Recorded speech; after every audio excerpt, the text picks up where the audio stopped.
Nandoon pa rin siya. Sa harap ng altar. Nakatitig sa akin.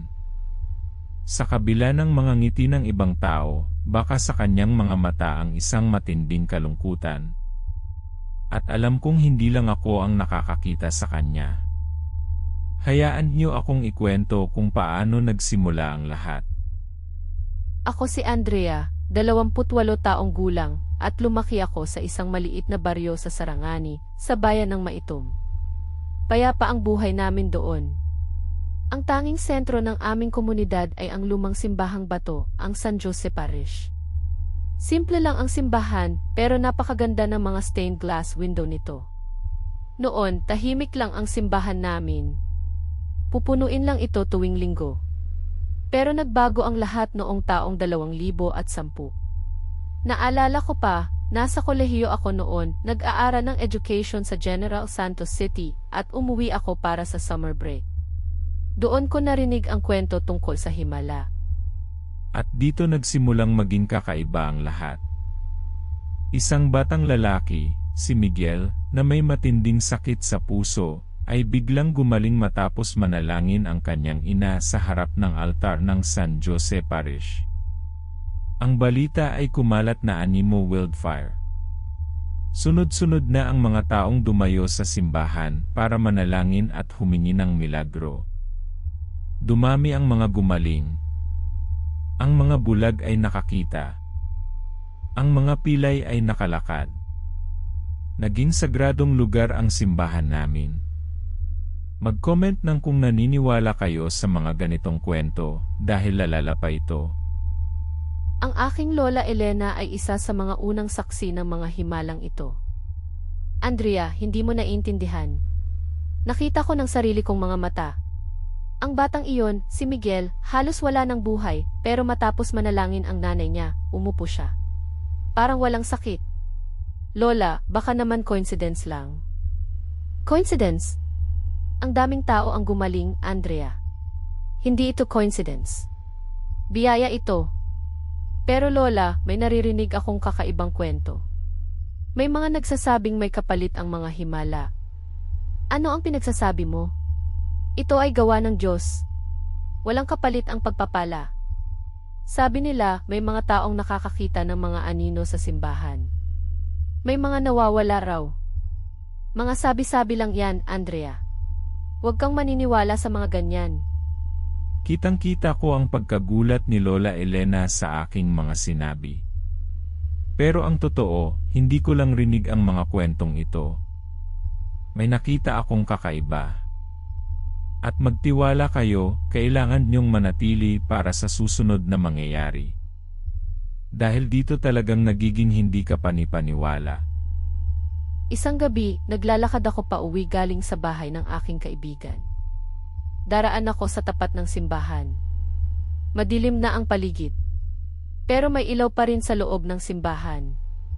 Nagtataka ako kasi gabing-gabi na at wala naman akong alam na misa. Nang dumaan ako, pakiramdam ko may nakatingin sa akin mula sa loob. Hindi ko napigilang sumilik sa isang basag na bintana. At doon ko siya nakita. Nakita ko ang isang babae na nakaupo sa harap ng altar. Nakatitig sa akin. Ang kanyang mga mata ay parang walang buhay, walang emosyon. Nakagapos ang kanyang mga kamay at paa. Kinilabutan ako. Agad akong tumakbo pa uwi. Kinabukasan, kinausap ko ang aking kaibigan, si Carla. Carla, kailangan kong sabihin sa iyo. Nakita ko kagabi. Ano ang nakita mo? Isang babae sa simbahan. Nakagapos. At nakatingin siya sa akin. Andrea, ano ba ang sinasabi mo? Walang tao sa simbahan ng ganong oras. Pero nakita ko. Hindi ako nananaginip. Baka guni-guni mo lang. Alam mo naman, madilim doon. Hindi. Ang kanyang mga mata walang buhay.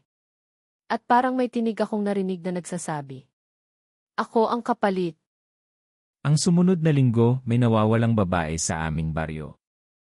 Si Manang Lita, 60 taong gulang, ay bigla na lang nawala. Siya ang babaeng nakagapos na nakita ko. Nagulat ako. Kinabukasan, lumapit ako kay Father Michael. Siya ang pari ng simbahan. Father, kailangan ko pong kausapin kayo. Tungkol po sa nawawalang si Manang Lita. Ano ang nalalaman mo, iho? Nakita ko po siya. Nakita ko siya sa simbahan. Nakagapos. Ano ang pinagsasabi mo, iho? Walang ganun. Father, tutupo. Nakita ko siya mismo. At naalala ko po ang sinabi ng mga matatanda na may kapalit daw ang mga himala. Iho, may mga bagay na hindi natin lubos na nauunawaan. Ang mga himala ay regalo mula sa Diyos. Pero minsan, may mga puwersa din na gustong samantalahin ang pananampalataya ng tao. Ibig sabihin, totoo ang mga kwento. May koneksyon po ba ang mga nawawalang tao sa mga himala? Ang tanging masasabi ko lang, iho, ay patuloy lang tayong manalangin. Manalig sa Diyos. At huwag kang tumigil sa paghahanap ng katotohanan. Hanggang ngayon, hindi pa rin natatagpuan si Manang Lita, at marami pang iba na nawawala matapos ang mga himala. Ang simbahan ay patuloy na dinadayo at patuloy pa rin ang mga himala. Pero sa tuwing pumupunta ako sa simbahan, nakikita ko pa rin siya. Ang espiritu ni Manang Lita. Nakatitig sa akin mula sa harap ng altar. Ang kanyang mga mata ay puno ng kalungkutan, isang tahimik na paalala ng isang huling hininga. Kaya, totoo ba ito o kathang-isip lamang? Ang isang himala ay kapalit ng isang kaluluwa. I-comment ang inyong mga nararamdaman. At kung may sarili kayong karanasan tulad nito, ibahagi ninyo sa comments. Mag-subscribe para sa bagong kwento araw-araw.